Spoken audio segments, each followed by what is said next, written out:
தேசிய ஜனநாயக கூட்டணிக்கு நாங்கள் சென்றதற்கு முதல் காரணமே மாண்புமிகு மோடி அவர்கள் மீண்டும் இந்தியாவின் பிரதமராக வேண்டும். அதுதான் நாட்டிற்கும் நாட்டின் வளர்ச்சிக்கும் பாதுகாப்பிற்கும் சிறந்ததாக இருக்க முடியும் என்கிற காரணத்தினால்தான் நாங்கள் அன்கண்டிஷனலா போனோம். அது நண்பர் அண்ணாமலை நாங்கள் வந்தது அவர் தான் எங்களோடு அன்றைக்கு பேசி, நாங்கள் டெல்லி தலைவர்கள் கூட சந்திக்கவில்லை, நானும் ஓபிஎஸ் அவர்களும்.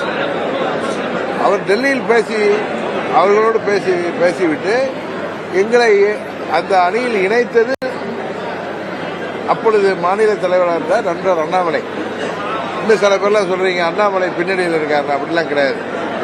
நான் சுதந்திரமானவன் எல்லோருக்கும் தெரியும். இதுல என்னன்னா, இத்தனை பேர் தமிழ்நாட்டில் ஊடகத்தைச் சேர்ந்தவர்களும் அரசியல் நோக்கர்களும் நான் பழனிசாமியை ஏற்றுக்கொள்வேன் என்று நம்பியது எனது தவறல்ல, அவர்கள் தவறு.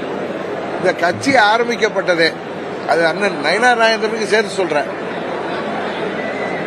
பழனிசாமியின் துரோகத்தை எதிர்த்து ஆரம்பிக்கப்பட்ட கட்சி. எப்படி நாங்கள் பழனிசாமியோடு முதலமைச்சராக ஏற்றுக்கொண்டு போக முடியும்? நீங்க கூட கேட்கலாம், 21 தேர்தலில் நீங்க எந்த தியாகத்துக்கு தயார்னு சொன்னீங்களே, அப்பொழுது டெல்லியில இருக்கிற நலம் விரும்பிகள் நான் பேசியிருக்கேன்.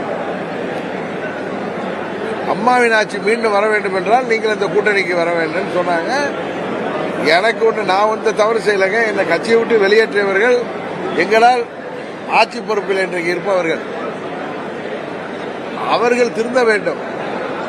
எனக்கு தெரியும் பழனிசாமி எப்படி என்னிடம் கூட்டணிக்கு வருவார்.